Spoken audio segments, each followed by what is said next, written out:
vocês tenham acesso aqui ao Canvas, a gravação ela vai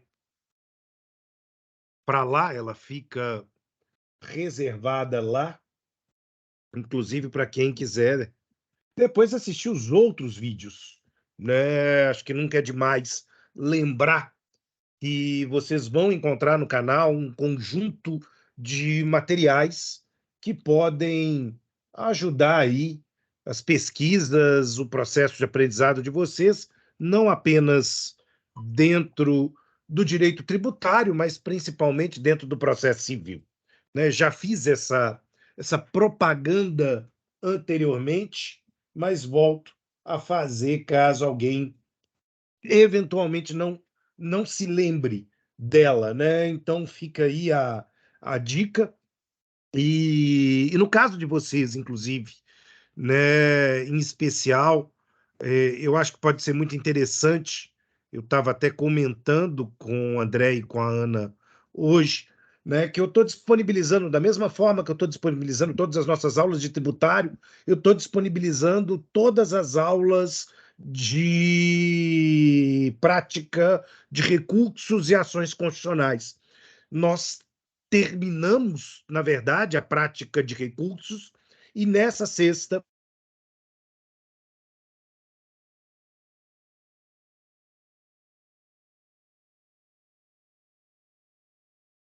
habeas corpus, né, porque o nosso foco aqui vai ser as ações cíveis, na verdade. Mas esse conteúdo,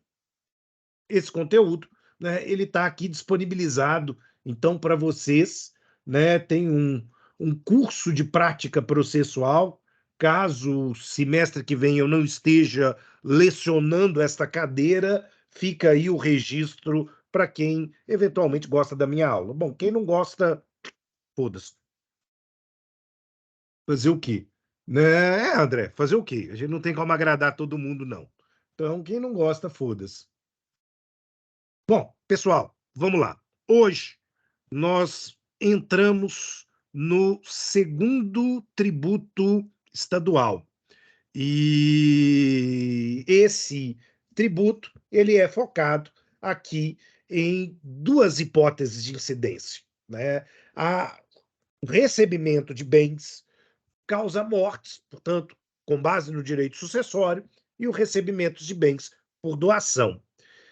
Isaac, não tem vídeo sobre prática do MP por uma razão muito simples. Eu não sou promotor de justiça. Não tem vídeo sobre magistratura também por uma questão muito simples. Eu nunca fui magistrado.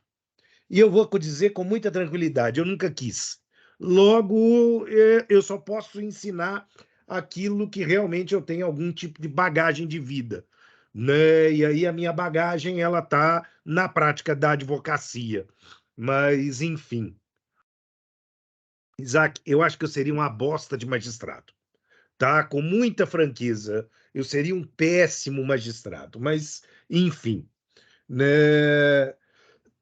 Teria a tendência de querer chamar os outros de burro com uma facilidade muito grande. Então, acho que isso seria até antiético profissionalmente. Então, é melhor não. Pessoal, vamos lá. Eu quero iniciar aqui lembrando vocês que esse tributo, em especial, o ITCMD, ele casa, entre aspas, com o ITBI, já estudado por nós. Ou seja, a mesma base normativa que nós vamos encontrar como lei geral no Código Tributário Nacional vai coincidir a disciplina do ITBI com a disciplina do ITCMD. Nós já conversamos sobre isso, nós já analisamos, por exemplo, o artigo 35 do Código Tributário Nacional, que mescla tanto as hipóteses de TBI quanto as hipóteses de incidência de TCMD. E isso se deve por uma questão histórica, que a gente inclusive já conversou, que foi o fato de que quando o Código Tributário foi elaborado, o ITBI e o ITCMD eram, na verdade, uma coisa só, e tudo estava nas mãos dos estados.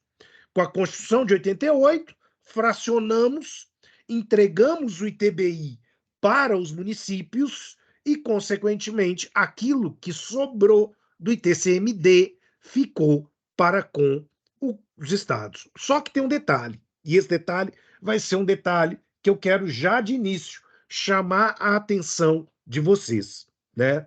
Bom, quando a gente pega o Código Tributário Nacional, principalmente no seu artigo 35, nós vamos perceber uma coisa muito interessante. A disciplina do ITBI, do ITCMD, ainda que fundida no artigo 35, à luz do Código Tributário Nacional, apenas considerava como fato relevante tributário os imóveis, tá? Os imóveis. O Código Tributário Nacional, ele não previa a doação de bens móveis, inclusive dinheiro. Ele não previa as operações de compra e venda sobre bens móveis. Toda a preocupação estava única e exclusivamente restrita ao cenário dos bens imóveis. Então, se você recebesse bens móveis, inclusive dinheiro, a título de herança, isso não era tributado. À época do Código Tributário Nacional, na década de 60, 70 e até 1988, isso não era tributado. Ah, mas era então uma isenção? Não, também não. Era simplesmente uma não incidência. Não houve interesse fiscal. Não houve interesse fiscal na tributação nesse contexto. Pronto, ponto. Não havia interesse fiscal. Ah, mas haveria algum elemento impeditivo? Não, simplesmente não havia lei. Simplesmente não havia lei. A Constituição de 46, 67, 69 limitavam a estabelecer como marcos a tributação sobre imóveis, tanto a título oneroso, compra e venda, permuta, dação em pagamento, etc., quanto a título gratuito, seja pelo direito sucessório, seja pela doação. Né? E é isso é extremamente importante, porque se o Código Tributário Nacional ele vem nos fornecer mínimas bases para padronizar o ITCMD no território nacional, ele falha porque ele não consegue disciplinar de maneira abrangente e suficiente a doação e a herança de móveis, né? E com isso a gente tem um problema. Um problema que, de certo modo, para nós não é uma novidade, porque a gente já falou na semana passada sobre IPVA e a gente viu uma situação onde, em caráter excepcional, eu tenho um tributo que não tem lei complementar que o regule, o que faz com que os estados tenham competência tributária plena. E isso acontece com o IPVA, e isso acontece com doações e o recebimento pelo direito sucessório de bens móveis, porque os estados passarão a ter competência legislativa plena para legislar sobre esse aspecto. Então, a primeira coisa que a gente tem que pensar é que quando a Constituição de 88 fez a opção de política tributária que ela fez, e fez essa cisão, né? Então, deixando agora uma tradição, será que eu posso dizer até um costume, vamos colocar, constitucional, de tributar as operações exclusivamente sobre imóveis, e aí não me interessa, falando nos regimes constitucionais anteriores, se houve compra e venda, se houve doação, se houve herança, não me interessa. E aí, de repente, a gente muda o foco com o ingresso da Constituição de 88, que então, no seu artigo 155.1, a espelho do que acontece com 165.1, nós vamos ter então essa subdivisão. E aí nós vamos ter um tributo que ele vai ser marcado pelo fato dele ser pluriestrutural. Ele tem mais de um núcleo. Ele tem mais de um núcleo. É diferente, por exemplo, se eu pensar aqui do IPVA, ser proprietário de veículo automotor, ponto, terrestre, ponto. É esse o núcleo. É esse o núcleo e não há aqui nenhuma concorrência de núcleos. Mas, quando eu vou para o ITBI, eu vejo realizar ato, realizar ato oneroso sobre bem imóvel ou sobre direito real, sobre bem imóvel de natureza onerosa. Beleza, beleza. Embora direitos reais onerosos sobre bens imóveis são muito mais raros de acontecer do que direitos reais gratuitos sobre bens imóveis, móveis ou imóveis. Enfim, nós vamos chegar lá. Nós vamos chegar lá. Então, resultado, né? O artigo 1551 mudou a regra do jogo e isso nos obriga a ter atenção no momento de leitura do Código Tributário Nacional do 35 ao 42. E aí, inclusive, o próprio Supremo Tribunal Federal, ao julgar o RESP 851-108, inclusive vai nos lembrar o seguinte: ó, se eu estou falando sobre TBI, tá? E TBI, o meu parâmetro normativo é 1. Se eu estou falando sobre TCMD, eu não vou trabalhar de maneira completa com todos os dispositivos que vão do 35 ao 42. E aí o próprio Supremo declara a não recepção para o ITCMD. Atenção, o que eu estou falando? Que depois alguém vai virar e falar assim: nossa, ele está falando que o artigo 33 e 37 não foram recepcionados pela Constituição de 88? Não. Eu estou dizendo que o 36 e 37 são exclusivos de TBI.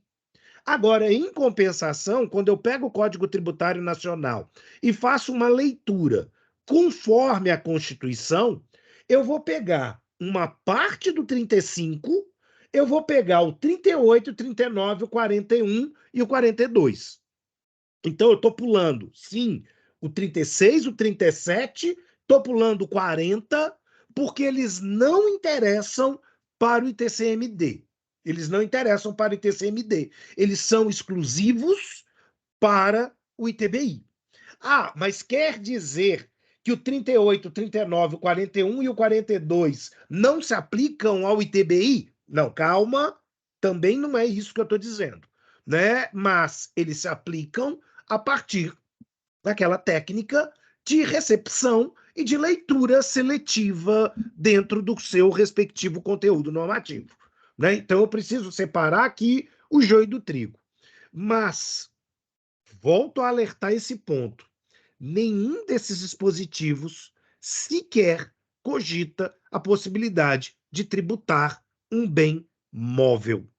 Logo, toda a atividade de tributação do bem móvel vai decorrer única e exclusivamente a partir da perspectiva da legislação infraconstitucional. E aí são os estados que vão ter competência tributária plena, né? E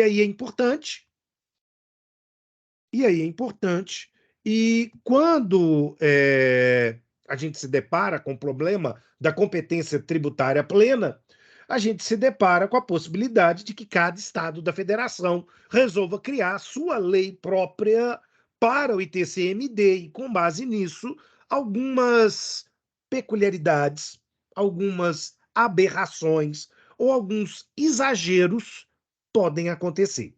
Podem acontecer.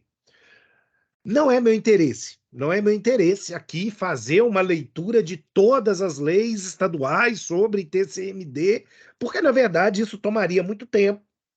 Mas, de novo, como acontece com o IPVA, o Supremo Tribunal Federal e o Superior Tribunal de Justiça vão ter um papel extremamente importante para moldar, reestruturar e podar exageros que a lei estadual possa eventualmente trazer neste campo dos bens móveis.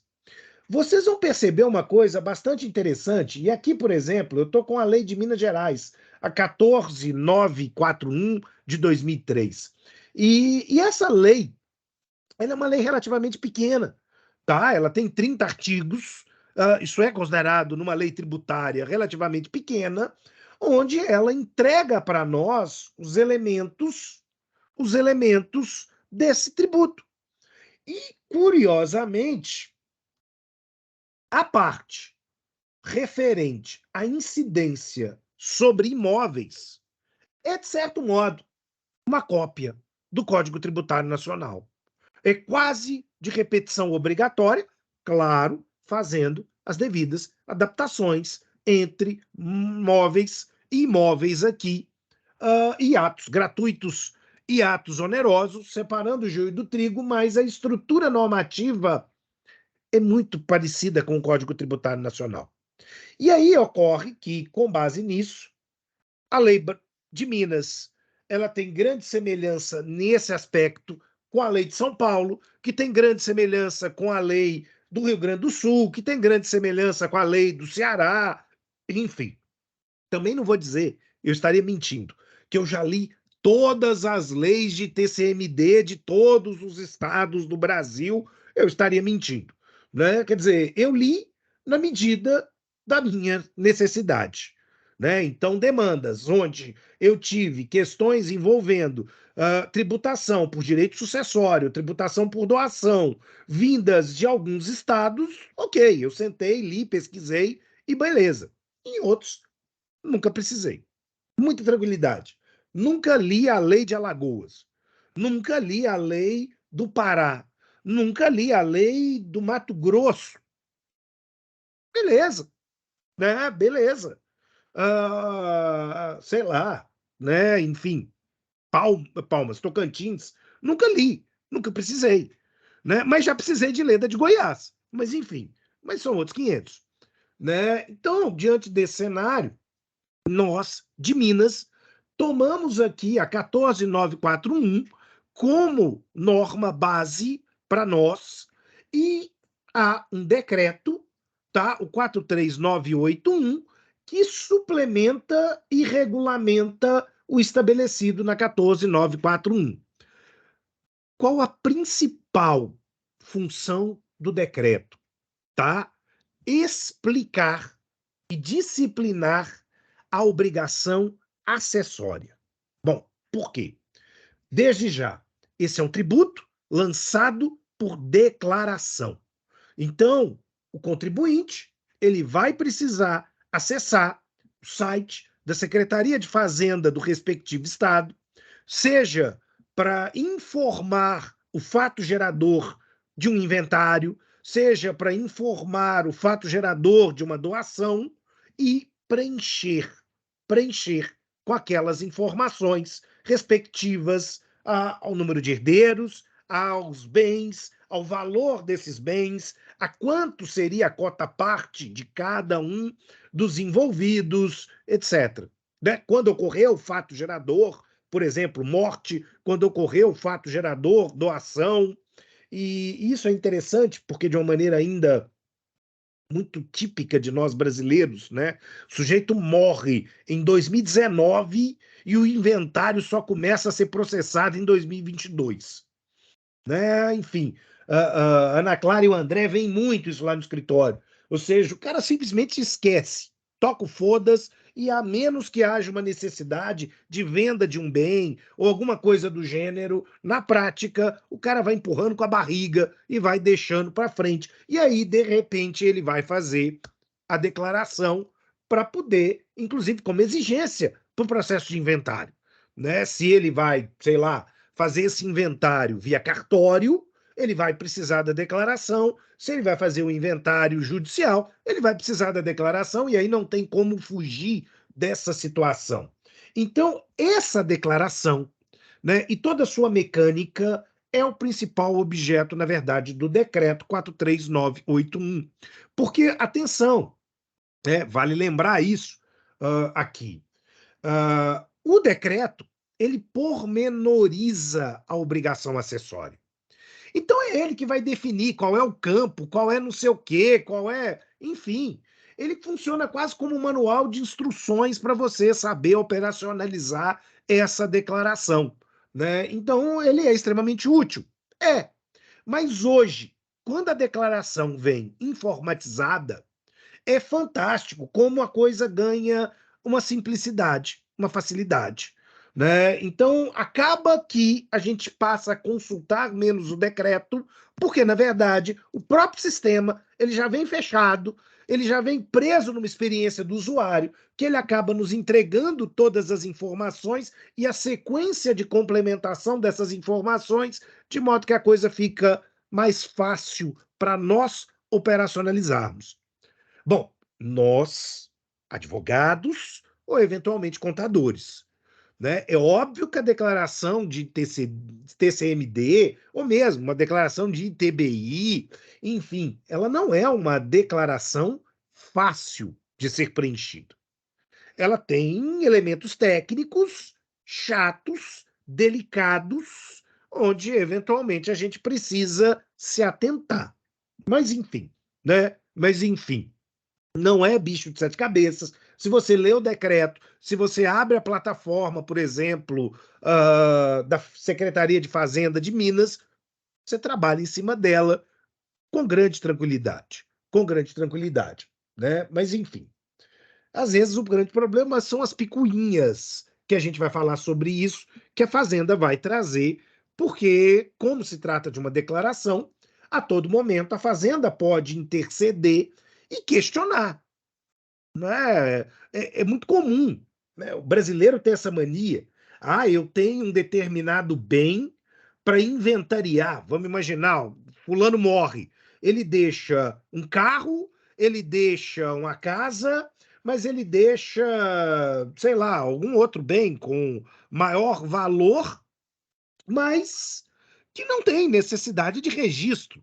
O brasileiro, como um bicho danado, ele vai tentar ocultar isso do inventário e, consequentemente, ele vai tentar ocultar isso da declaração. Mas qual é o problema? Cada vez mais a Secretaria de Fazenda Estadual e a Receita Federal trocam figurinhas. Porque se aquele patrimônio está informado na declaração de imposto de renda do falecido e ele não bate, ele não espelha a realidade da declaração de falecimento para fins do ITCMD, a Fazenda Estadual vai virar e dizer o seguinte: opa, peraí, tem mais coisa, não tem não? Tem mais coisa. Eu sei que tem patrimônio, então eu quero informações sobre esse patrimônio. Às vezes a declaração de imposto de renda ela é precisa, às vezes ela pode ser meio lacunosa, e com isso a Fazenda tem mais ou menos informações para poder te demandar uma complementação. Isso é plenamente normal quando a gente lida com a tributação por declaração, né? Então, esse é o nosso arcabouço básico para pensar a figura do ITCMD.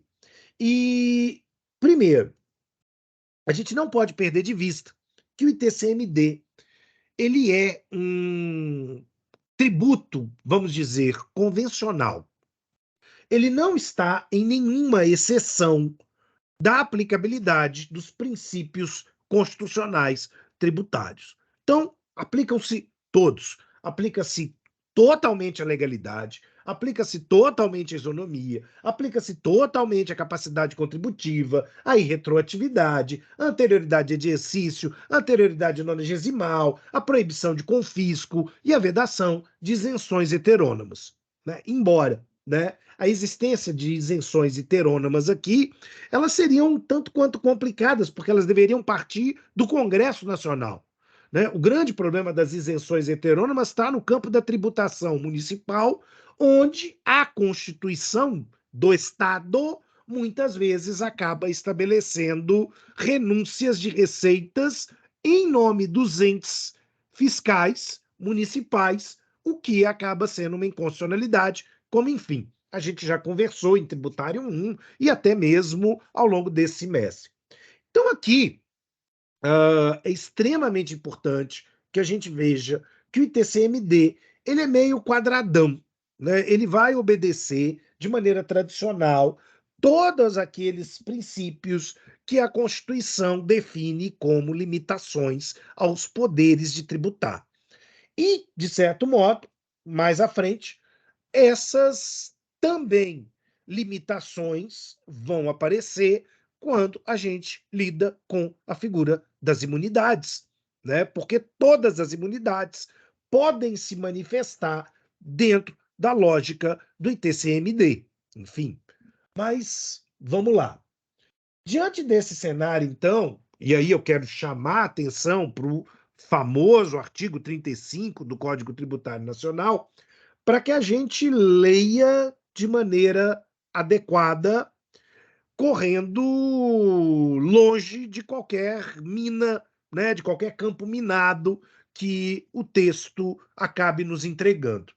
Bom, o artigo 35, então, vai nos dizer: o imposto de competência dos estados, só cuidado, aqui realmente é de competência dos estados, mas lá no ITCM, no ITBI, são dos municípios, versa sobre transmissão de bens imóveis, e aí a gente precisa pensar que o 551 da Constituição ampliou móveis e imóveis, e direitos reais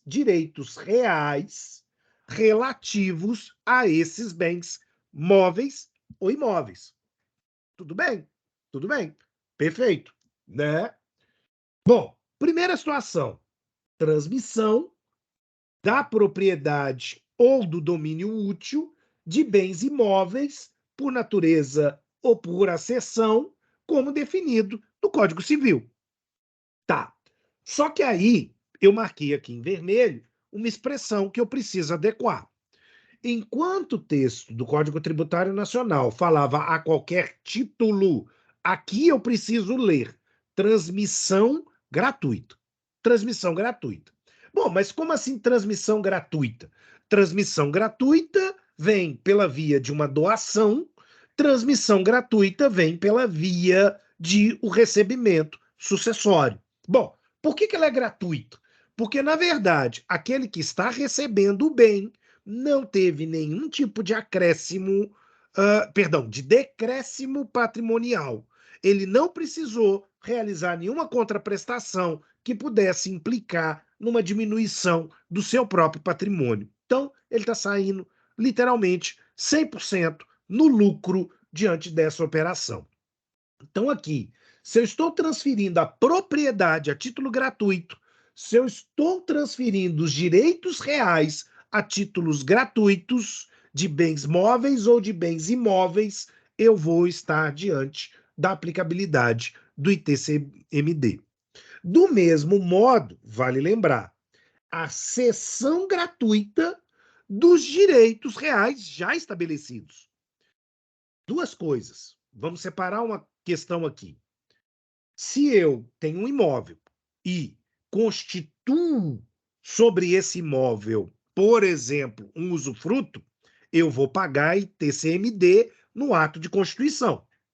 Se, por outro lado, eu transfiro esse usufruto de titularidade, eu vou pagar ITCMD sobre essa situação, se essa operação for uma situação onerosa, tá? Então, a Constituição vai me gerar tributo, a transferência do direito real já constituído vai me gerar tributo, e isso não tem nenhuma relação com bitributação, tá? Cuidado, são fatos tributantes distintos. Uma coisa é você constituir o usufruto, a outra coisa é você transferir o usufruto. Uma coisa é você constituir uma servidão, a outra coisa é você transferir essa servidão, né? Então, o fato que a gera é distinto e, portanto, cada fato leva ao arrecadamento de maneira autônoma. Outra coisa interessante, o ITCMD, ele é um tributo eminentemente fiscal. Eminentemente fiscal. O Estado espera receber receita. Ele quer receber receita. Ele não está aqui estimulando comportamentos por parte dos seus contribuintes. Ele está pura e simplesmente dizendo o seguinte: venham a mim e me paguem. Ponto. Praticou o fato gerador, parabéns, você vai ter que me pagar. Só que aqui decorre um elemento extremamente interessante. Por quê? O Estado, ele não tem como prever quantas mortes ele vai receber, né? Quantas mortes ocorrerão dos seus cidadãos e, consequentemente, qual é a expectativa de receita. Diferente do ICMS, que pressupõe uma regularidade e, consequentemente, um grande volume, o ITCMD ele é uma figura tributária onde a receita é esporádica, né? Há momentos onde mais pessoas morrem, mais inventários são abertos, mais doações são realizadas, e há momentos onde esse fluxo diminui. Então, ela é uma receita delicada, né? Ela é uma receita onde não é possível contar com tanto afinco com seu recebimento. Bom, é claro, né? Morrer, está sempre morrendo gente. Morrer, está sempre morrendo gente. Né? Isso é a certeza. Eventuais doações também acontecem, mas talvez, né, a gente não tenha como criar expectativa. Né? Então a coisa ganha, para o ponto de vista arrecadatório, ele ganha aqui uma certa zona de indefinição. Não se conta tanto com a receita do ITCMD, muito embora ela seja uma receita expressiva. Ela seja uma receita expressiva. Né? A gente viu que o Estado acaba, por força da Constituição, perdendo 50% da receita do IPVA, mas aqui não. Aqui ele está ficando com a receita do ITCMD para sua manutenção, né? Para sua manutenção. Bom, vale também lembrar uma coisa interessante, dito no parágrafo único. Na transmissão causa-mortes, em razão de um inventário, eu tenho tantos fatos geradores quanto herdeiros ou eventuais legatários. Ou seja, cada um vai ser aqui responsável pelo recolhimento do seu ITCMD respectivo. Então, o que eu quero dizer? O sujeito morreu. Vamos imaginar que ele deixou ali 4 herdeiros, 4 filhos, só para simplificar, né? 4 filhos aqui. Cada filho é contribuinte da sua cota do seu quinhão sucessório a título de TCMD. Ponto. Né? Isso é até, às vezes, um elemento complicado, né? Porque no inventário, por exemplo, por cartório, o tabelião ele vai segurar e vai dizer o seguinte: eu quero que todo mundo pague. Eu quero certidão negativa. Eu quero comprovação de quitação do ITCMD de todos os herdeiros, de todos os envolvidos. E às vezes tem um herdeiro meio complicado, né, que está ali meio brigando, dizendo assim: não, mas eu não quero pagar a minha parte, eu não quero, é porque eu estou sendo injustiçado, porque papai gostava mais da Mariinha e não de mim, então agora eu vou resolver pirraçar a vida de todos os demais herdeiros. Isso é muito comum, né? Isso é muito comum, digamos assim. Lá no escritório, a gente tem um caso do Jairo, que é um pé no saco dos coitados dos irmãos, que não consegue fazer com que o inventário feche, porque o filho da puta simplesmente não quer pagar o seu quinhão do ITCMD. É o problema. E aí não expede-se formal, e aí fica todo esse problema. Fala, Isaac, boa noite. Boa noite, professor. Nesse caso que o senhor falou, no exemplo que o senhor deu, os outros herdeiros não poderiam pagar o quinhão desse irmão que tá travando o negócio e depois ter um direito de regresso? Sim, sim. A única forma de solucionar é, na verdade, um direito de regresso, inclusive, Isaac, que pode ser exercido dentro do próprio inventário, abatendo do quinhão sucessório dele as despesas operacionais para a finalização do processo. Né? É a melhor solução, e é uma solução dada pelo Código Civil, inclusive, estou falando inclusive pelo Código Civil aqui. Quer dizer, todas as despesas do inventário são rateáveis entre os herdeiros, né? Então aqui há sim essa possibilidade e é a forma de tentar solucionar o problema. Mas o negócio é que o cara é chato, velho. E aí o cara fica criando problema e confusão para infernizar a vida dos irmãos. E o discurso é esse mesmo, é um discurso freudiano, né? A mamãe gostava mais da fulana do que de mim, sabe? Quando você pensa que é um sujeito de mais de 60 anos, dando chilique, dá vontade de dar uns tapas, mas tudo bem, faz parte, né? Faz parte. Bom, próximo ponto, então, é uma simplificação, né? Eu penso em TCMD, eu penso então em transmissão de bens móveis ou imóveis, corpóreos ou incorpóreos, tá? E isso é uma questão bastante interessante, né? Eu vou ter o ITCMD se eu resolver, por exemplo, tá? Doar, sei lá, os direitos autorais de uma obra que eu tenho escrito. Vamos imaginar aqui que um músico ele doa os direitos autorais de uma canção, de um livro, enfim, né, para alguém, seu filho, sei lá, seu pai, seu irmão, até um, sei lá, um terceiro, e isso vai implicar em doação e isso vai implicar em fato gerador do ITCMD, por exemplo, né? Então isso é muito interessante porque tudo que pode ser considerado bem móvel ou imóvel é tributável pelo ITCMD se essa operação partir de uma herança ou partir de uma doação, né? Vamos imaginar aqui, né? Eu morro. Quando eu morrer, a minha filha, na condição de herdeira, ela vai ter que inventariar os direitos de autorais junto à editora dos livros que eu tenho publicados, por exemplo, né? Ela vai ter aqui direito de receber isso. E é interessante, porque como no Brasil a gente lida com livro jurídico psicografado, né? É um negócio muito bacana. Não, vocês estão rindo, mas é verdade. Né? Você pega ali, Eli Lopes Meireles. Vocês fizeram prova do Sorbile recente. Eli Lopes Meireles. O Eli está morto desde a década de 80. Muito antes de eu entrar na faculdade, o Eli Lopes já estava morto. Mas tem edição 2023 do Eli sendo publicada aí. Quer dizer, é uma psicografia, uma bruxaria bastante interessante que só acontece no Brasil, diga-se de passagem. Não existe isso no exterior, de você ter a edição nova do autor morto. Não, ele morreu, ele morreu. É a última edição em vida que você vai ter. Você vai ter reimpressões, mas ninguém toca.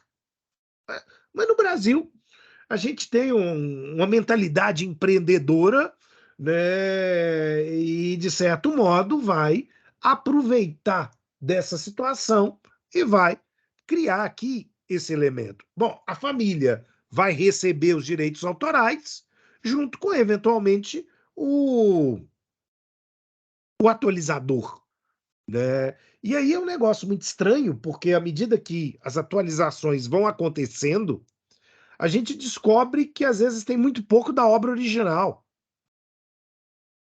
né? O autor já não tem aquela pega com determinadas discussões e aquilo é muito mais a opinião de quem atualiza do que propriamente do sujeito. Eu, inclusive, vou ser muito sincero, eu gosto da atualização dos livros do professor Leomar Baleiro pela professora Misabel, porque ela conserva o texto original e traz a sua complementação apartado e destacado. Então você sabe o que é Isabel, você sabe o que é Baleiro.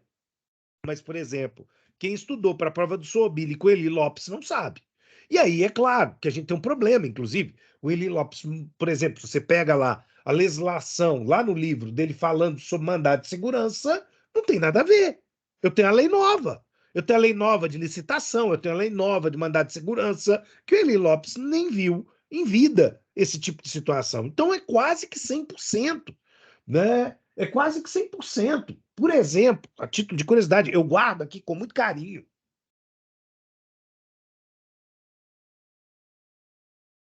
Eu vou até usar desse livro para preparar minha aula de sexta-feira sobre mandado de segurança, né? O último exemplar antes do falecimento do professor Celso Barbi, né? Esse aqui é o melhor livro de mandado de segurança que tem no Brasil, mas essa é a versão antes do Celso Barbi vir a falecer. Lembrando, o Celso Barbi era professor de direito, titular de direito administrativo da Universidade Federal de Minas Gerais, né? O livro é espetacular. E, curiosamente, quem atualiza o Celso Barbi é a Elisa, filha do Celso, que, por sinal, foi minha colega de sala. E não era o pai, né? Então, assim, a coisa não saiu, essa Brastemp toda em termos de atualização, e inclusive em alguns aspectos, né? Se você pega a versão atual do livro do Celso Barbi, mais tem de Elisa do que propriamente de Celso. E, inclusive, em algumas coisas ela escreve coisas que eu sei, porque eu já ouvi da boca do pai que ele discorda do que ele discordaria daquilo que está escrito ali. Não faz parte da doutrina dele. Ela tem uma visão jurídica diferente, enfim, né? Faz parte também, mas não é Celso Barbi mais, mas é coisa de Brasil. Bom, fechamos esse parênteses. Desculpa o desabafo. Tá? Então, se eventualmente eu morrer e o André atualizar meus livros, eu vou puxar seu pé, se você fizer cagada. Fique esperto. Mas de volta, né? De volta aqui. Então, para a gente poder resumir a lógica, né, a gente está lidando aqui com transmissão de bens de qualquer natureza, desde que essa tradição seja gratuita. Tá? Essa transmissão ou essa tradição, ela tem que vir pelo conceito do que é herança, e aí eu preciso lembrar uma coisa importante: Código Tributário não pode alterar o conceito do que é herança, como ele também não pode alterar o conceito do que é doação. Né? Então, quando eu volto lá no Código Civil, herança está definido no 1784 e doação está definido no 538. E esse conceito ele precisa ser preservado. Se isso não se encaixa como doação, ok, eu tenho a situação de não incidência. Se isso não se encaixa como exercício de direito sucessório, exercício de herança, então eu tenho uma hipótese de não incidência. E aí é importante porque, inclusive, né, algumas pessoas tentam criar situações para, de certo modo, né, fugir do ITCMD, até porque o ITCMD, geralmente, tem uma alíquota superior ao do ITBI.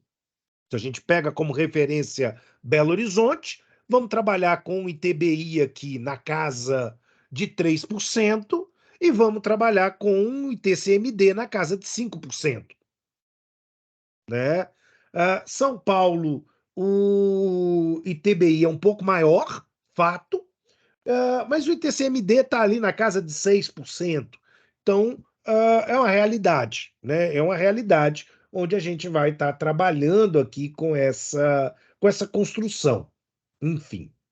Bom, preciso lembrar de 3 situações, que são situações que, de certo modo, 2 delas, aliás, a gente já até conversou ao tempo do ITBI, mas vamos voltar, vamos voltar.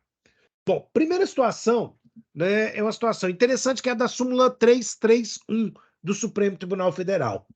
E o 331 está dizendo para nós o seguinte: incide ITCMD, inclusive se eu tiver um inventário por morte presumida. Ponto. Né? Por quê? O conceito civil de morte não define ou exclui a figura da morte presumida.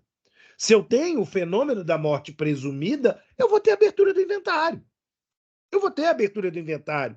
O inventário é o procedimento próprio para transferir e regularizar essa transferência perante os seus sucessores. Então eu vou ter. Tem alguma diferença estrutural para o direito tributário, a morte presumida ou, como diz no interior, a morte morrida ou a morte matada? Não, morte é morte. Morte é morte. Né? Então, isso não afeta em nada a situação. Mas eu vou ter, por exemplo, né? Situação interessante. Eu vou ter lá na ausência, no seu procedimento final, a transferência a título definitivo para os sucessores. Vai gerar ITCMD? Vai gerar ITCMD. Né? Então, essa transferência final parte do pressuposto que é uma morte. Né? E que, às vezes, essa morte ela vai ganhar até os contornos, vamos colocar aqui, de lavratura de uma certidão de óbito e etc. Né? Então, isso vai acontecer. Isso vai acontecer. O interessante é quando a morte presumida falha. Né? E depois você descobre que o morto não morreu, o morto está vivo. E parece novela da Rede Globo, mas, enfim, né? É uma possibilidade, é uma realidade que acontece aqui. Né? Acho que eu já comentei com vocês lá em processo civil, né, que eu tive uma situação na minha família onde um parente do meu pai ele foi tido como ausente, teve a sucessão provisória, teve a sucessão definitiva, lavrou-se uma certidão de óbito do Carlos, 15 anos depois o Carlos volta ao Brasil e diz assim: "Oh, eu estou vivo, eu estou vivo." Ele já perdeu os bens que ele tinha. Ele já perdeu os bens que ele tinha. E ele nem está preocupado com esses bens. Né? Mas depois você vai ter todo um procedimento para tornar judicialmente vivo aquele que o Poder Judiciário considerou morto. Né? É um negócio meio Walking Dead, bastante curioso, mas que faz parte da prática forense. Então, se eu tenho um inventário, pouco me interessa se morte presumida ou não, vai ter ITCMD. O Supremo não titubeou aqui. Bom, e até, de certo modo, isso é muito coerente com o próprio princípio da isonomia. Eu não tenho como tratar a morte de maneira diferente. Oi, André. Professor, nesse caso, ele teria direito à restituição em dobro do ITCMD? Ou ele deu causa? Não, o problema não seria isso. O problema seria só a prescrição. Como o Carlos volta 15, 20 anos depois, o pagamento já foi, mas também tem um problema. Ele não pagou o ITCMD. Quem pagou o ITCMD foram as irmãs dele. Né? E elas só teriam restituição de ITCMD se não tivesse tido a sucessão definitiva, porque agora elas adquiriram a propriedade. Sei lá, o Carlos não tinha muita coisa, talvez um carro, um apartamento, mas enfim, né, é delas. Então, nesse caso, né, nem isso, mas vamos imaginar uma situação mais tradicional.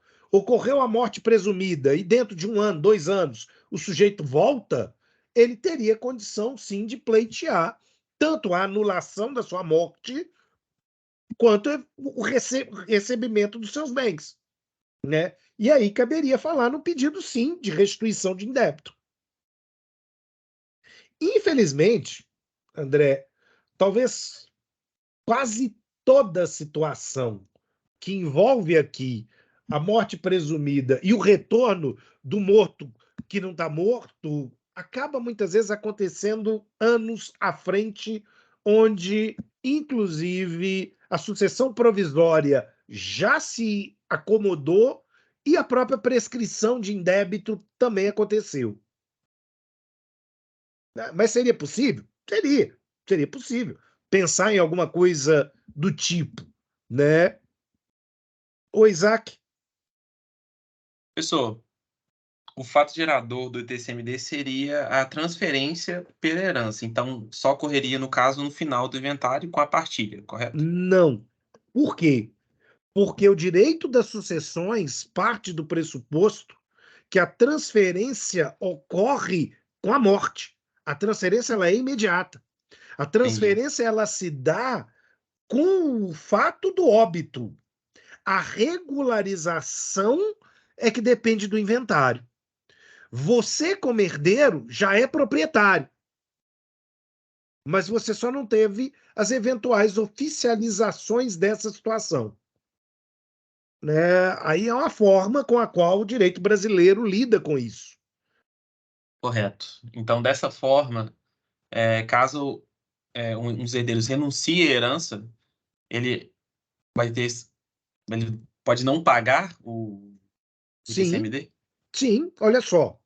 Se eu tenho aqui, né, a figura da renúncia, só que aí eu preciso pensar o seguinte: para fins de TCMD, essa renúncia, ela necessariamente tem que ser a renúncia na qual a minha cota-parte volta para o Montemor. Portanto, eu abro mão da condição de herdeiro para o Montemor e vai ser recalculado todos os quinhões a partir desse momento. Por que isso é importante? Porque eu tenho a figura da renúncia abdicativa, eu acho que vocês já devem ter estudado isso no direito das sucessões, e eu tenho a renúncia translativa. Na renúncia abdicativa, eu digo, eu não quero ser herdeiro. Beleza. Na renúncia translativa, eu digo o seguinte: eu quero que o meu quinhão vá para o fulano. Bom, qual é o problema? Você definiu alguém para receber o seu quinhão sucessório, e ao fazer isso, isso não é uma renúncia. Isso, na verdade, é uma cessão de direitos sucessórios. Essa cessão de direitos sucessórios, ela pode ser onerosa. Eu estou cedendo direitos sucessórios mediante o recebimento de valores, e aí isso, se esse direito sucessório é sobre um bem imóvel, vai gerar ITBI. Se não, né, eu não estou recebendo, mas eu estou deixando para, sei lá, a minha irmã, né, um direito sucessório. Meu pai faleceu, deixou aqui um apartamento e eu digo para minha irmã: não, eu não quero, não. Fica com esse apartamento para você. Né? Eu estou indicando que o apartamento tem que ir para ela, né? Necessariamente, eu estou realizando aqui uma renúncia translativa. O que é uma pseudo-renúncia. Né? É uma cessão, e como uma cessão gratuita, vai gerar aqui ITCMD, porque o que eu estou fazendo? Eu estou doando. No fim das contas, né, com um nome muito bonito, renúncia translativa gratuita, eu estou doando o meu quinhão sucessório para uma pessoa determinada. E se é doação, então tem TCMD. Perfeito, obrigado, professor. No caso, professor, de uma antecipação de herança, incidiria o ITCMD do mesmo jeito também. Sim, porque é doação. Porque é doação. Né? O ITCMD incide também sobre a antecipação de herança. Existe alíquota diferente se é doação ou se é sucessão? Não. Então, muda nada. Muda nada. Né? É um negócio até interessante, André, porque às vezes as pessoas fazem um planejamento sucessório avacalhado. Né? Então ele imagina assim: não, eu estou morrendo e eu não quero pagar ITCMD, eu não quero que meus herdeiros tenham custo com ITCMD. Então eu vou repartir o patrimônio agora. Não, peraí, você está doando. Você trocou 6 por meia dúzia. Tudo bem, você não vai ter custo com o processo de inventário. Mas, do ponto de vista tributário, mudou nada. Mudou nada. Né? O dever de pagamento persiste. O dever de pagamento persiste. Né? Não se altera nada. E aí, às vezes, aquele planejamento é um planejamento que pode, inclusive, causar dor de cabeça no futuro. Porque vamos imaginar que essa doação não é de um imóvel. Porque aqui é uma questão interessante que vale a pena deixar registrado. Quando você está lidando com o ITCMD de bens imóveis, dificilmente isso vai gerar uma dor de cabeça tributária. Dificilmente. Por quê? O tabelião, no momento de realizar a formalização desse negócio, ele vai pôr o pé na porta, como manda o 134 do CTN, e vai dizer o seguinte: espera aí, cadê a certidão negativa? Cadê o comprovante de pagamento do tributo? Você fez a declaração, ela gerou a guia, você pagou, deixa eu ver. Vai estar registrado. Vai estar registrado na escritura que os tributos inerentes àquela operação foram pagos e ele viu os recibos de pagamento. Senão, ele vai dizer o quê? Registro não. Registro não. Pode pagar. Depois você volta aqui. Não tem problema não. Senão, no registro. No caso judicial, mesmo problema. Né? No caso judicial, mesmo problema. Aquele eventual inventário vai passar pelo crivo do magistrado e ele vai dar o grito. Ele vai falar: opa, peraí, cadê a comprovação? Deixa eu ver a declaração, deixa eu ver a guia, deixa eu ver. Senão não vai ter formal. E sem formal o processo não acaba. Ponto. Né?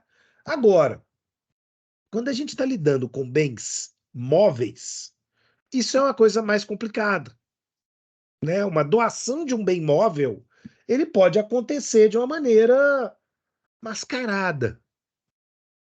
Uma maneira mascarada, de uma maneira na qual você não deixa o fisco saber, né, que eventualmente ocorreu essa doação.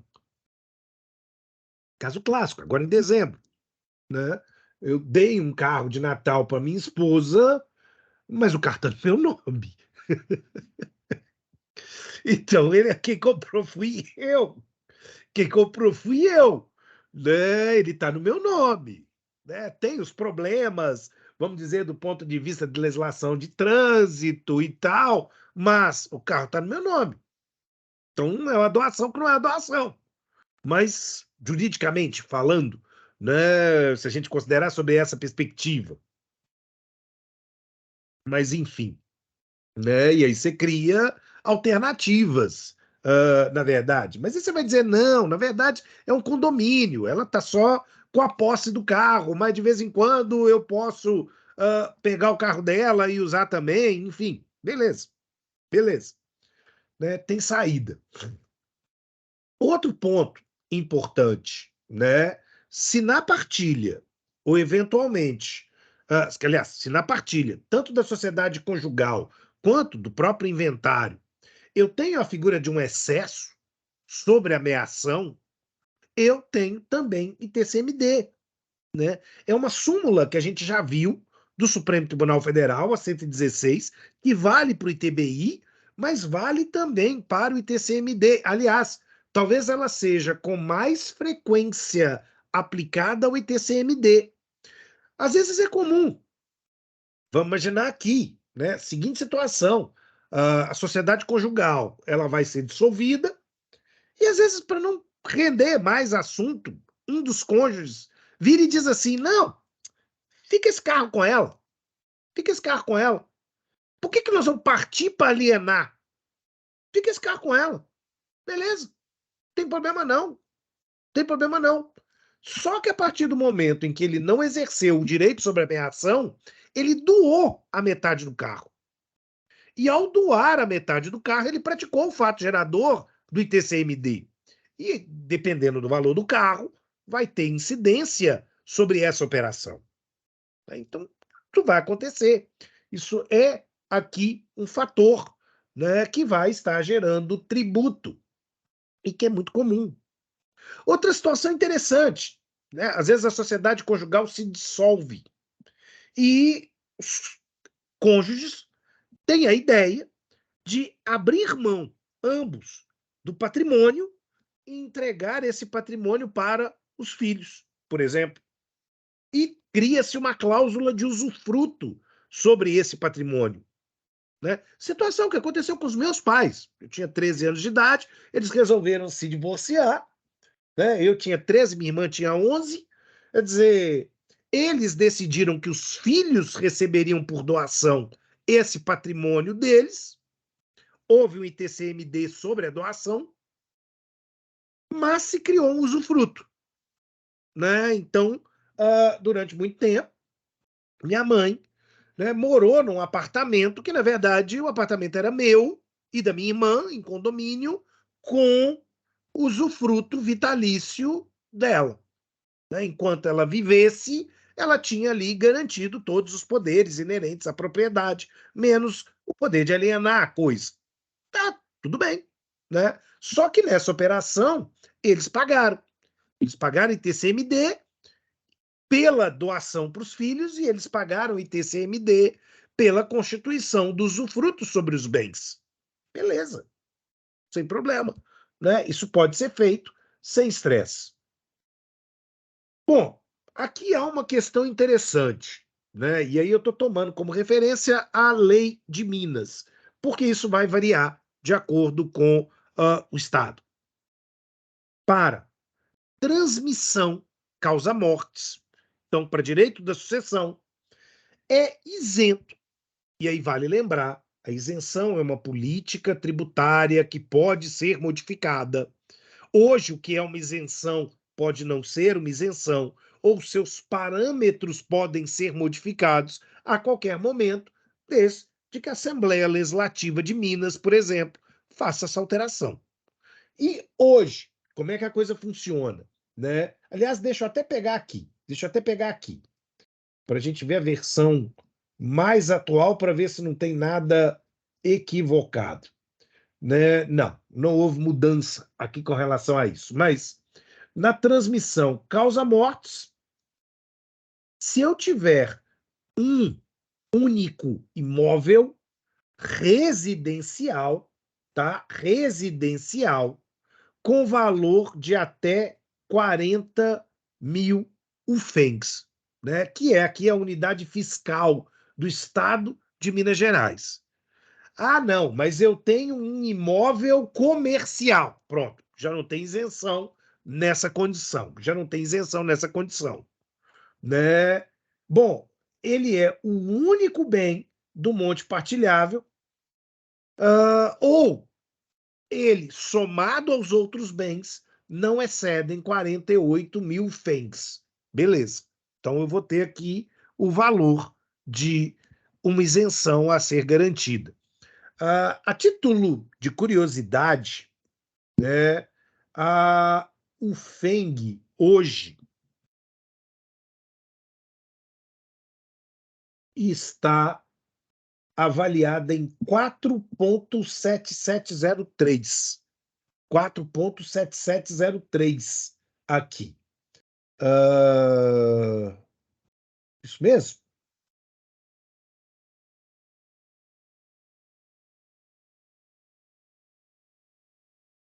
Eu olhei aqui, professor, e tá R$ 5. 5, ela subiu. Realmente, ela subiu. A UFENG está hoje, cadê? 5,0369. Bom, né, dentro dessa situação, vamos fazer uma conta de padeiro, né, só para facilitar a vida da gente aqui. Então, ela está R$ 5. 40.000 FENGs, eu vou pegar 5 e multiplicar por 40, né? E aí eu vou ter um imóvel na casa aqui de 200.000. Vai dar uns 200.000 quebrado, mas 200.000. Né? Então, se eu tenho um único imóvel na casa de 200.000, ótimo, eu tenho uma isenção. Se esse imóvel, com os outros bens móveis, chegarem até 48.000 FENGs, então, se a gente joga aqui essa ideia, né, vai dar algo em torno de 200. Deixa eu abrir a. Você fez o cálculo, André? 48 vezes 5.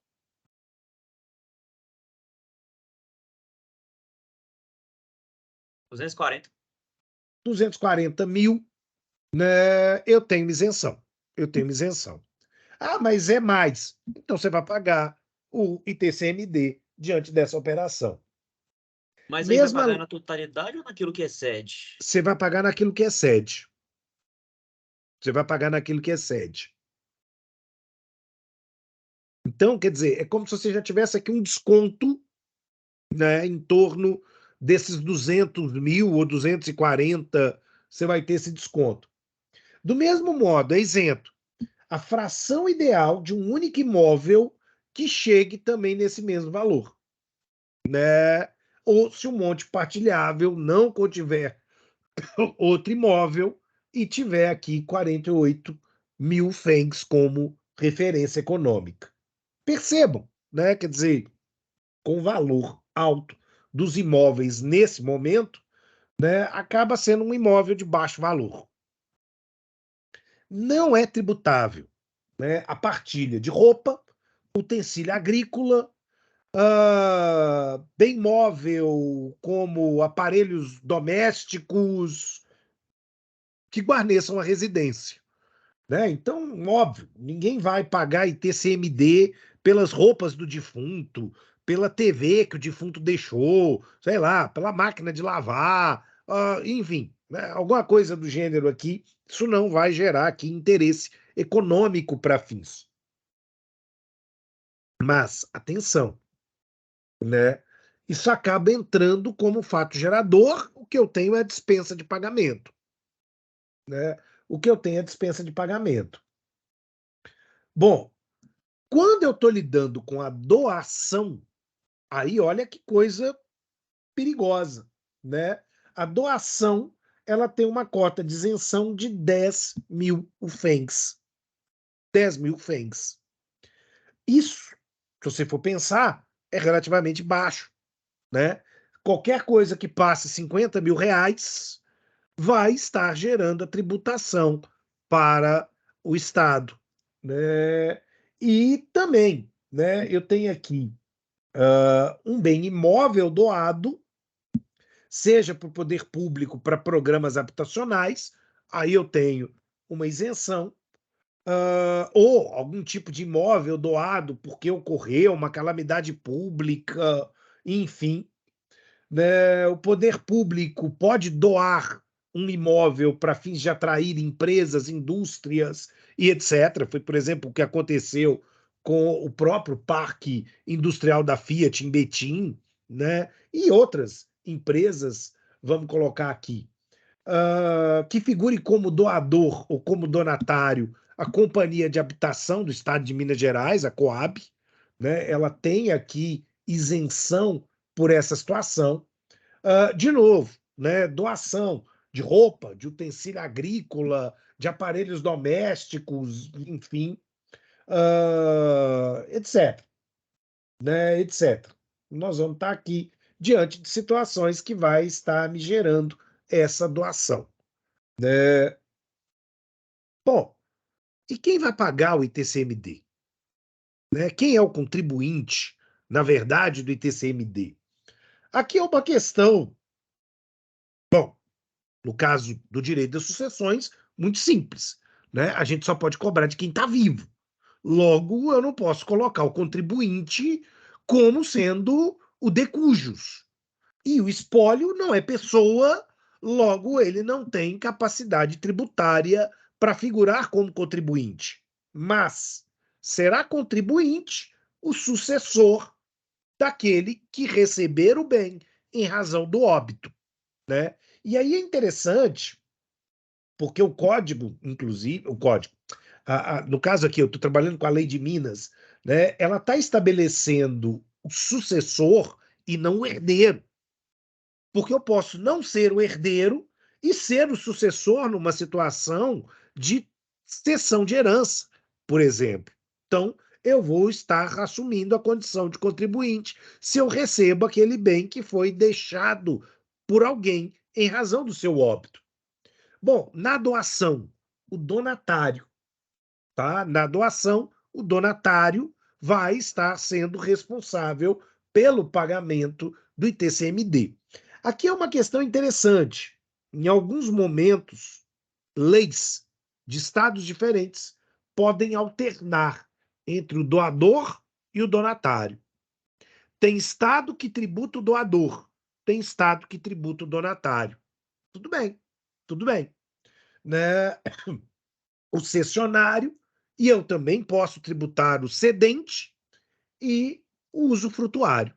Né? Então, aquele que está recebendo o bem a título de usufruto, não o proprietário, quem está recebendo o bem a título de usufruto, ele vai ficar aqui na condição de contribuinte para pagamento do ITCMD. Agora, em Minas, tem uma regra, que é uma regra que a gente precisa levar em consideração. Essa regra estabelece para nós que se a doação do bem móvel, um título, um crédito ou direitos relativos a eles, se dá por um donatário que não tem domicílio em Minas, então eu vou tributar o doador. Eu migro, eu vou tributar o doador, porque ele tem domicílio em Minas. Né? Então, eu passo para atingir esse doador como uma forma de garantia do recebimento daquele valor tributante. Aqui eu preciso pensar, e aí eu volto, né, naquela pergunta que o Isaac fez agora há pouco. Quando ocorre o fato gerador? Qual é o meu aspecto temporal? Se eu estou falando de sucessão causa-mortes, a abertura da sucessão.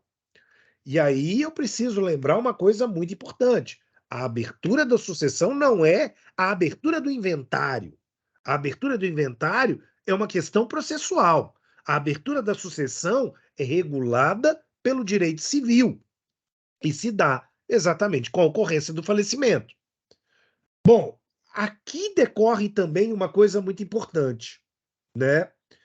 A alíquota e mais todos os elementos da obrigação tributária, como, por exemplo, a base de cálculo, serão calculadas com base na norma vigente ao tempo da sucessão. E isso, às vezes, é um problema. Né? Isso, às vezes, é um problema. Explico. Meu avô, quando faleceu, ele deixou de herança ações da Petrobras. Ele tinha ações do Banco do Brasil, ações da Petrobras, ações de algumas outras companhias, enfim. Mas essas ações eram tão bem ocultadas por ele que, num primeiro momento, quando a sua sucessão acontece e o inventário vai ser proposto e as primeiras declarações prestadas, minha tia, que era a inventariante, não sabia desses valores, não sabia dessa conta de investimento. Então, o inventário caminhou até o momento em que ela foi solicitar ao banco o encerramento de tudo que havia ali em nome do meu avô. E, no caso, o banco estava atuando como corretora, virou e falou o seguinte: tá, tudo bem, mas eu preciso então transferir, ou preciso definir para quem essas ações fica e como fica. E todo mundo olhou e falou o seguinte: mas que ações? Não, pois é, né, tem aqui o falecido Zé Pedron, tinha ali realmente ações, e essas ações precisam ser transferidas para um novo titular, ou novos titulares. Ah, mas qual é a desgraça? Meu avô morre antes da Lava Jato. E, portanto, o inventário todo foi transmitido, e aqui ele teve que ser transmitido por uma fatalidade do destino pela via judicial, porque um dos meus tios havia falecido, e, portanto, havia menores no processo, que eram os netos do meu avô aqui, e aí isso se arrastou, né? Isso se arrastou. Mas qual é o problema? Na data da sucessão, na data da morte, as ações da Petrobras valiam isso. Na data em que o formal de partilha ia ser expedido e essas ações iam ser transferidas, elas valiam muito menos. Ah, mas e aí? Ué, e aí que vale a data da morte. Sinto muito. Sinto muito. Ah, mas como é que eu vou saber? Você vai ter que pegar a cotação da bolsa na data da morte e multiplicar pelo número de ações. Ponto. Né? E aí você vai conseguir chegar no cálculo daquele lote de ações, quanto que ele valia há, sei lá, 3, 4 anos atrás, quando meu avô veio a falecer. Né? Enfim. Verdade quer dizer, 3, 4 anos não, né? Hoje já dá até mais, mas tudo bem. É um problema. É um problema, porque às vezes um bem ele tinha um valor X e ele caiu, ou às vezes, né, é o ponto positivo. A época da morte, o bem valia isso, a época da transferência para os herdeiros, o bem ganhou uma valorização. Faz parte da vida. Por força do princípio da irretroatividade tributária, temos aqui esse isolamento, né, esse encapsulamento. Então, aquele evento, fato gerador, ele está protegido supostamente pelas ações do tempo. Né? E aí eu preciso voltar à data da abertura da sucessão para definir qual era a base de cálculo, para definir qual era a alíquota que ia ser aplicada naquela situação. Isso tem um problema. E, aliás, isso tem um problema grave, né? Porque como hoje a gente trabalha com uma declaração informatizada, se você for fazer a declaração do inventário de alguém que morreu eventualmente há 10 anos atrás, e vai ser a alíquota de 10 anos atrás que você vai tomar como referência, você pode ter sérios problemas do sistema não estar programado para reconhecer essa alíquota. Pode ser que não. E aí? Né? Você vai ter um embate com a Secretaria de Fazenda que, de certo modo, a Fazenda vai dar uma de Capitão Nascimento e vai culpar o sistema. Vai dizer, é o sistema, não dá para a gente, né, mexer e tal. E isso pode gerar uma bela de uma dor de cabeça, um belo do impasse. Né? Às vezes, para tentar operacionalizar essa situação, você acaba, eventualmente, pagando pela alíquota do dia e não pela alíquota correta, lá daquele momento do passado, pela inoperabilidade do sistema. Enfim, isso acaba tomando forma, isso acaba acontecendo, isso acaba dando uma dor de cabeça. Ah, mas e nos casos de doação? Ora, a transferência do bem se dá pela tradição. Aí eu preciso só pensar duas coisas. A tradição de um bem móvel é diferente da tradição de um bem imóvel. Um bem imóvel, ele tem a sua tradição com registro. Um bem móvel, ele tem a sua tradição com a entrega para o donatário. O Isaac. Pessoal, partindo desse exemplo que o senhor deu das ações da Petrobras, se caso ocorrer um outro exemplo de que, como a base de cálculo vai ser a da época da morte, o ITCMD fique tão caro que ultrapasse o valor do bem atualmente, isso não contraria o princípio do não confisco? Pois é, isso é um grande problema, tá, Isaac, na verdade, onde eventualmente não vale a pena inventariar aquele bem, né? Ele vai ter uma carga, ele vai ter um peso, onde você vira e diz assim: ah, fica, né? Fica. Situação interessante, tá? Nós temos um caso de inventário onde até uma ex-aluna minha do IBMEC, o pai dela faleceu.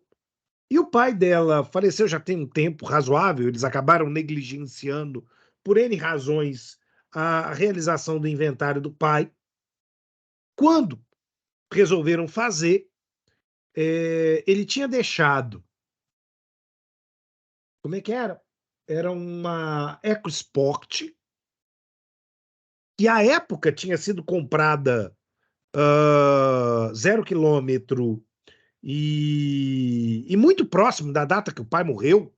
né? Quer dizer, ele morreu e mal deu uma voltinha no carro aqui e o carro ficou. O carro ficou parado. Literalmente, o carro ficou parado. Sabe? Ele morreu, deixaram o carro numa garagem e o tempo foi passando, sem uso, o carro deteriora de maneira simplesmente absurda, né? De modo que para vender o carro hoje, eles não conseguiram mais do que 12, 15 mil. A época da compra, o carro valia muito mais, consequentemente, né? Ele valia muito mais. Mas o que me interessa? Aquela data. Aquela data. Nesse aspecto, o que acontece é que os tribunais brasileiros, Isaac, entendem que o princípio do não confisco ele não estaria sendo desrespeitado. Ele não estaria sendo desrespeitado. Porque agir de modo diferente implicaria também, por outro lado, em uma violação da irretroatividade. E aí a gente fica meio que numa sinuca. Né? A gente fica meio que numa sinuca.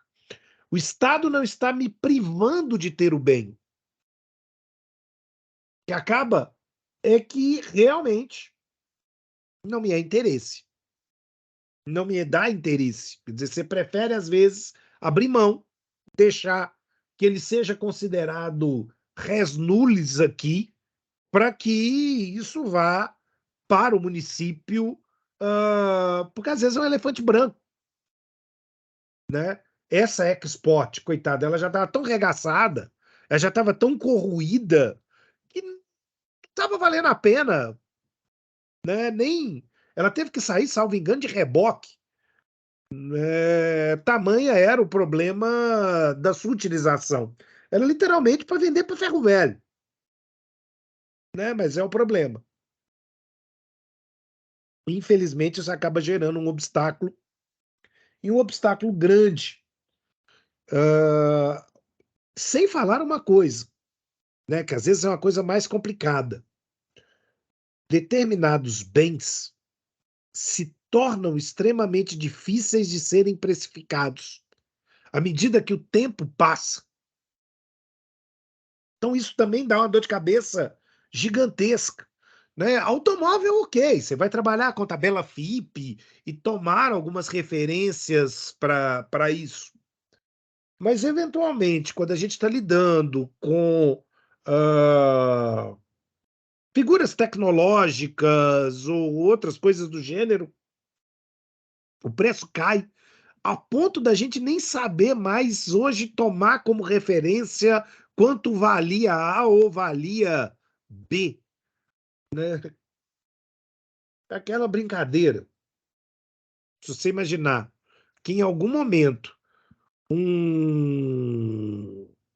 sei lá, um telefone celular da Apple, sei lá, né, um iPhone 2 custou muito caro, mas hoje o seu preço de mercado é um preço bem baixo, né? Isso acaba acontecendo. Isso acaba, infelizmente, acontecendo. Né? É uma certa distorção que vai realizar o sistema tributário diante dessa questão. É até um tema de investigação bem interessante, Isaac. É até um tema bem interessante para a gente pensar aqui. Bom, o artigo 38 do Código Tributário Nacional, ele vai estabelecer para nós aqui a ideia do valor venal. Bom, o que eu preciso pensar? O valor venal é o valor de mercado quando o fato gerador veio a acontecer. Né? Então, seguindo essa lógica do raciocínio que a gente está desenvolvendo, eu vou apurar aquele bem no momento passado, no momento da morte, no momento dessa transmissão pela tradição aqui do bem que está sendo objeto de doação. De novo, apurar esse valor às vezes é algo delicado. Né? Apurar esse valor às vezes implica aqui numa busca por, às vezes, até um profissional que consiga pôr preço nessa coisa. Né? Mas, enfim. Hoje, a gente tem um sistema, de certa maneira, jurisprudencial, vindo do Superior Tribunal de Justiça, que é um sistema até interessante. O Superior Tribunal de Justiça vai estabelecer para nós que o valor declarado presume-se verdadeiro, salvo se a declaração for bem absurda, né? A declaração ela não corresponder a nenhum elemento mínimo de mercado, né? Aí é de novo, né, aquela mania que o brasileiro tem de forjar documentos. Hoje mesmo estava conversando com um cliente que ele veio falar que não, eu estou comprando um rancho do meu sogro e eu estou pagando R$ 300 mil no rancho. Então você veja que é um rancho de respeito. Mas eu estou querendo comprar pelo preço da escritura que ele comprou há 20 anos atrás, que foi R$ 37 mil. Aí você fala assim, não, velho, vai pegar mal, vai pegar mal, né? Não vai colar. Claro que aqui ele está falando de compra e venda, e, portanto, de TBI, mas é o mesmo princípio que vai acontecer no ITCMD. Né? Eu não posso querer dizer que eu estou doando um bem e tentar mascarar isso dentro daquela cota de isenção e dizer que não, é uma doação, mas é uma doação de um bem imóvel por valor baixo. Não, pera.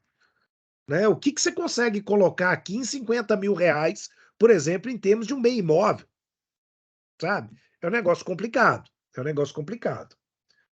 Outro problema, né?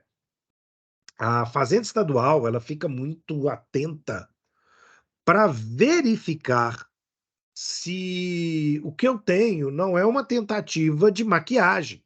Exemplo, ao invés de eu doar 100 mil para minha filha, eu faço doações de 30 mil, 30 mil, 30 mil, 30 mil, de maneira diluída. Qual é o problema?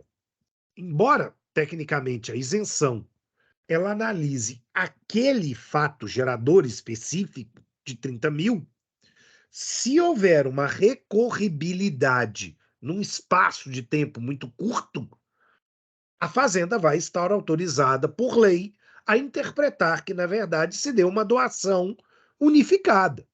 Né? E aí, em cima disso, vir atrás da tributação do ITCMD.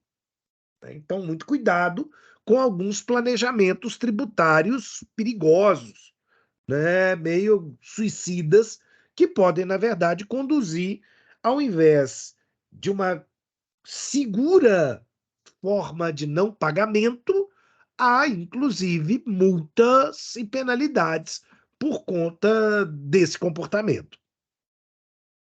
Aliás, é aquela história, né, gente? Planejamento tributário não é barato. Se o sujeito oferece planejamento tributário a preço de banana, desconfie. Desconfie da qualidade do profissional, desconfie da qualidade das propostas que ele está apresentando, porque às vezes podem acabar julgando o sujeito no buraco. Infelizmente, nesse mercado, tem muita gente absolutamente irresponsável.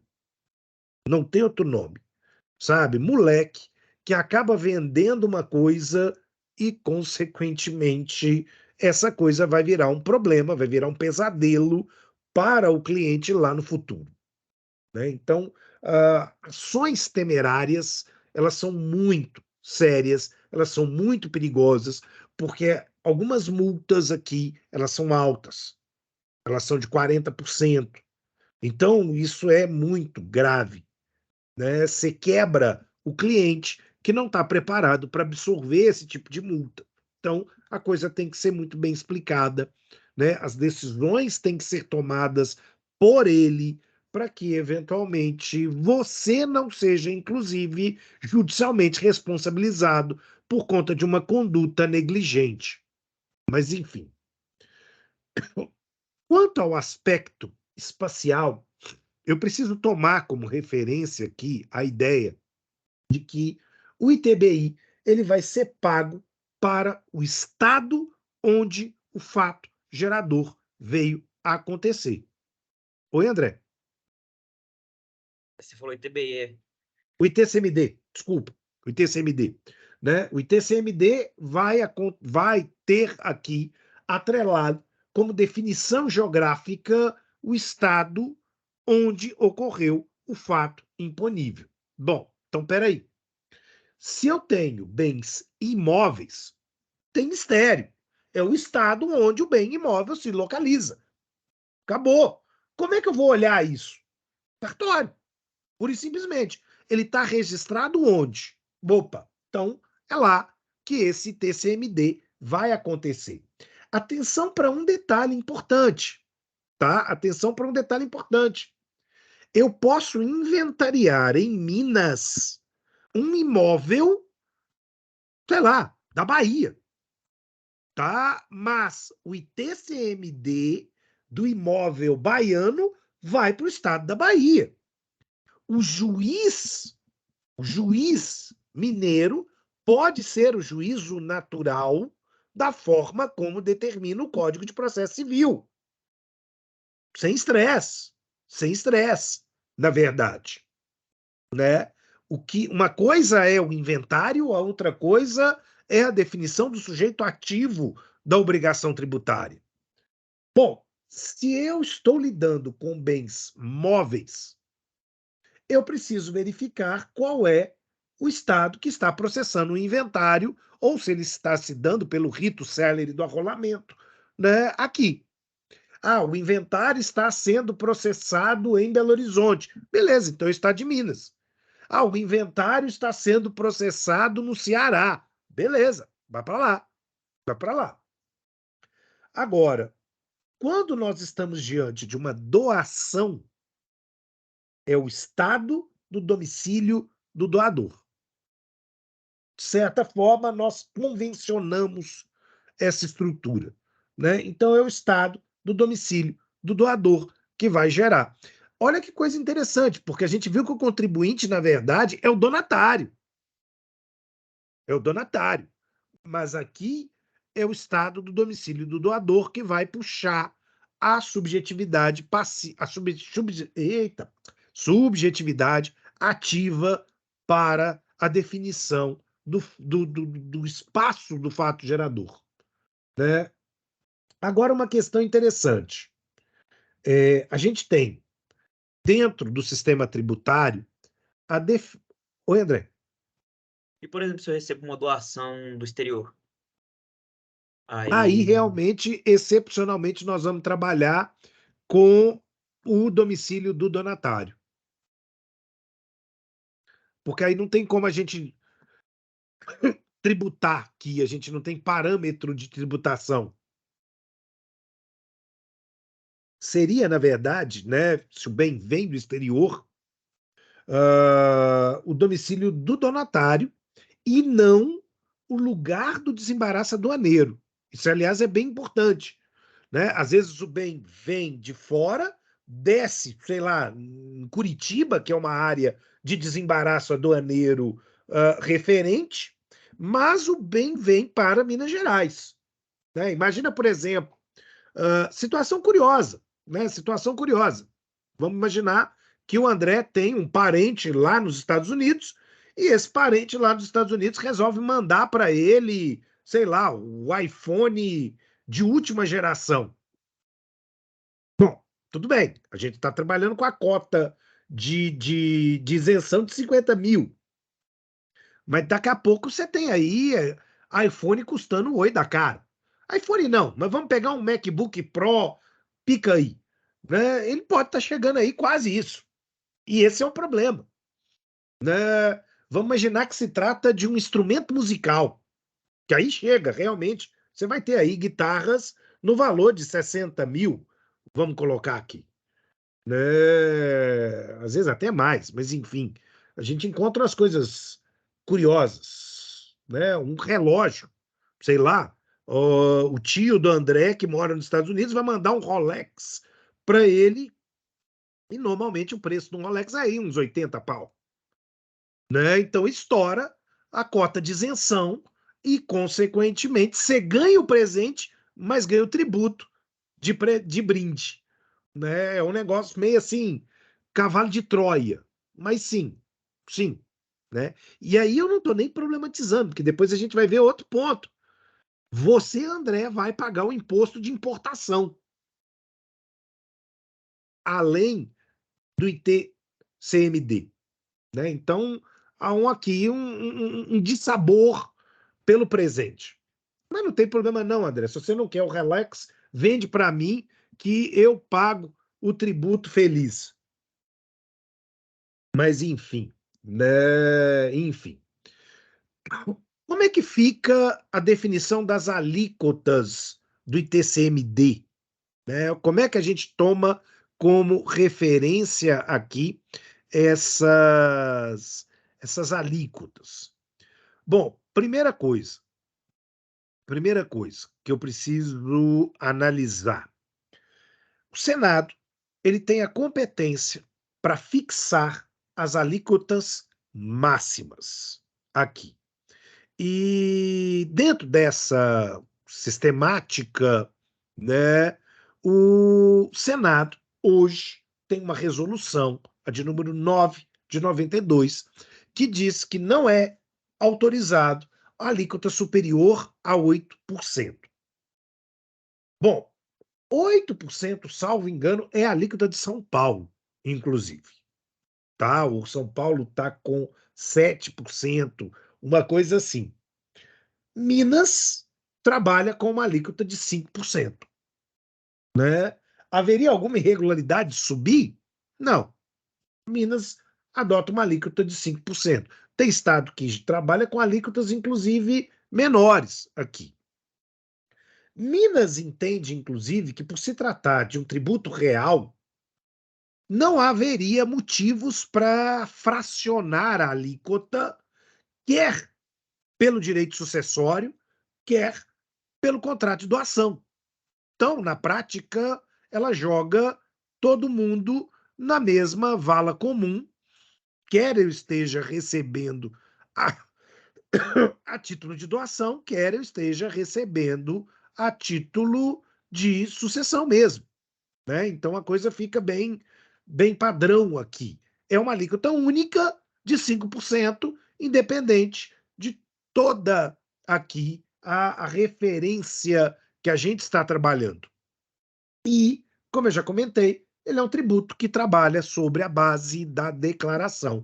Então, eu tenho que prestar a declaração, o fisco vai fazer o cálculo, vai emitir a guia, eu faço o pagamento e integra-se a obrigação tributária com a sua extinção. Ah, mas eu posso pagar o ITCMD parcelado? Pode, pode. Determinados estados definem na sua legislação um número de parcelas, e às vezes diferentes, entre esses estados, que você pode fazer o pagamento do ITCMD. Só tem um problema. Se é uma doação de imóvel, o tabelião vai esperar você terminar de pagar o parcelamento.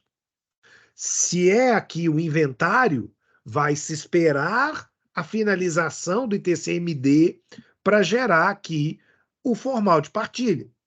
Aí você vai ter um obstáculo que vai fazer com que haja um retardo na finalização daquela operação. Ok? Bom, eu acho que basicamente seria isso que eu teria para falar sobre o ITCMD. Deixa eu ver se tem mais alguma coisa. Aí aqui a legislação, né, ela fixa questões de prazo, basicamente isso. Aí a questão de casuística. Estado com estado vai trabalhar da forma diferente, vai estabelecer os critérios de parcelamento, como aqui no artigo 16, enfim. Enfim, seria mais ou menos isso que eu teria para falar do ITCMD para vocês. Próximo tributo já é um tributo com um nível de complexidade um pouco mais alta, que vai ser o nosso famoso ICMS. Aí o ICMS realmente ele vai demandar de nós uma análise mais detalhada, mais cuidadosa e eventualmente, a expectativa de que talvez aí 1, 2 aulas sejam necessárias, né, para a gente poder fechar aqui esse tributo. Ok? Ótimo. Então, prezados, ficamos hoje por aqui. Muitíssimo obrigado pela atenção de todas e de todos, e até a semana que vem.